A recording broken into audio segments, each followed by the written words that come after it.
Good morning, guys. Say hello to Miss Millie. We're doing a little bit of treadmill training this morning, and I just really wanted to highlight what we're working on today because Millie is a regular boarder.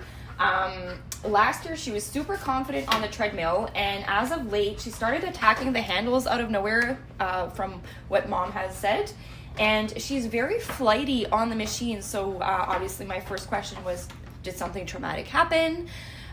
Mom said not that she can think of or anything like that. So today what we're doing is we're going to be working a little bit through this mental barrier, because we never want a dog to be successful to be able to flight, because they'll be reinforcing that.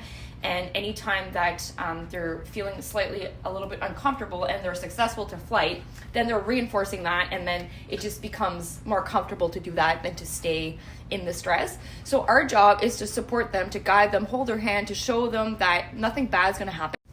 So I just want to make a point that Millie typically was comfortable doing this off leash, and it's very important for us to properly support her. And I know there's so much context that goes into dog training, so I really need to make sure that I'm touching all the bases, but I'm not forcing Millie to do something that she's not comfortable with. She's very comfortable with this. She's been on this for years now.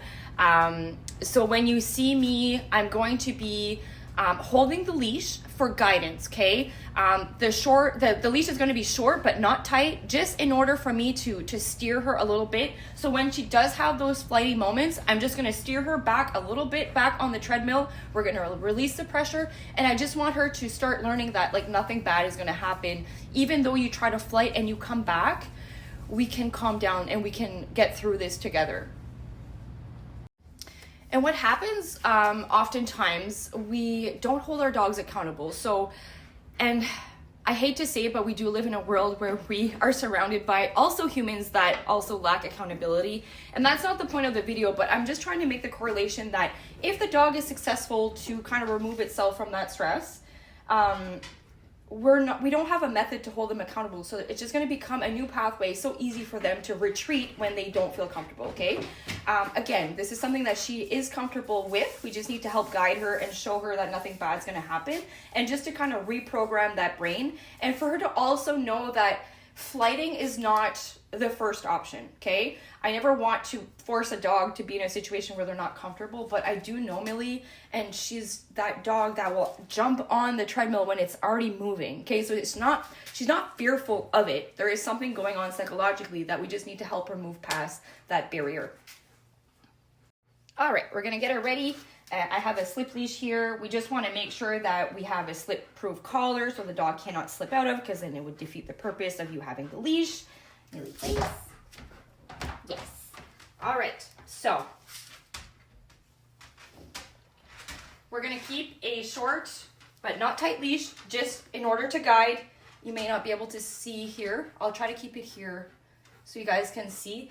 And anytime that she's going to try to flight, I'm not going to be tugging, I'm not going to be yanking, I'm just going to slowly guide her back to the position for her to kind of feel that little bit of stress and to learn that she's not going to be successful to be able to flight, okay? Let's go!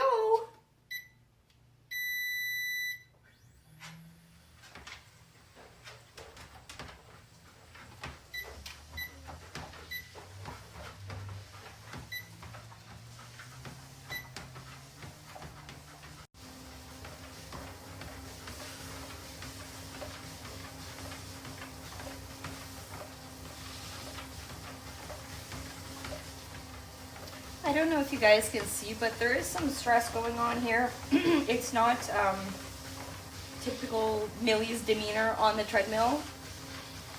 So there is something that she is moving past here, but I just want to show her, to support her, and just let her know, like, I got you.